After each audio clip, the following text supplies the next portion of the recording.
ఎడారిలో సెలయేర్లు. ఆగస్ట్ 28వ తేదీ కొరకు వ్రాయబడిన ఈ భాగాన్ని మీకు చదివి వినిపిస్తున్నది సహోదరుడు పాల్ సుందరం. అక్కడ ఆయన వారిని పరీక్షించెను. నిర్గమకాండ గ్రంథము 15వ అధ్యాయము 25వ వచనం. ఒక కర్మాగారాన్ని చూడడానికి వెళ్ళాను.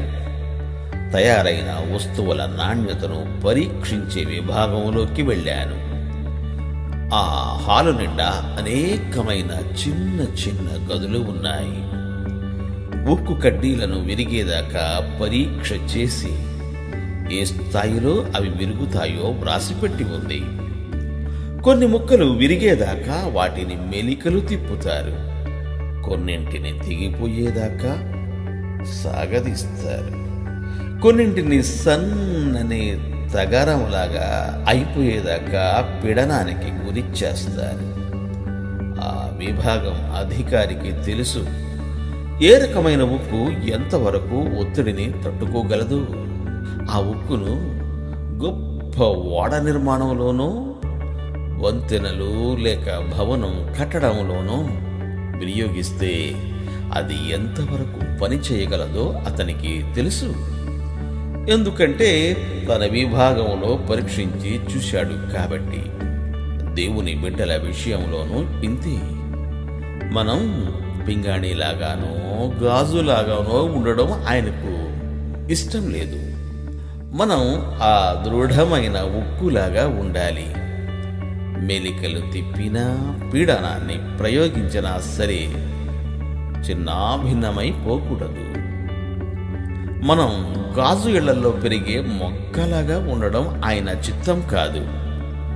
మలమలమాడే ఎండలో నిలిచి ఉండే మర్రి చెట్టులా ఉండాలి. ప్రతి గాలికి చెదిరిపోయే ఇసుక తిన్నెల్లా కాదు. తుఫానులకి ఎదురు నిలిచే నల్లరాతి బండల్లాగా మనం ఉండాలి. ఇలా చేయడానికి ఆయన మనలను తన శ్రమల పరీక్షా విభాగంలోకి తీసుకువెళ్తుంటాడు.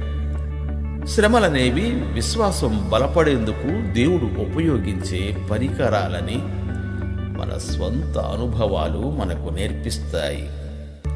విశ్వాసం గురించి ఉపన్యాసాలు ఇవ్వడం తేలికే.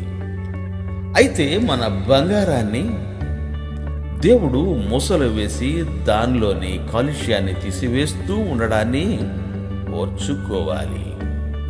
నిశ్చల సముద్రం లాంటి మన జీవితాలను శ్రమల పెనుగాలులు కదిలించడం వల్ల యేసు మనకు చేరువైతే ఎంతో సంతోషం. ఆయన లేని ప్రశాంతత కంటే ఆయనతో తుఫాను ప్రయాణం ఎంత మేలు. దేవుడు మేము దీవించుగాక. ఆమేన్. ఆమేన్.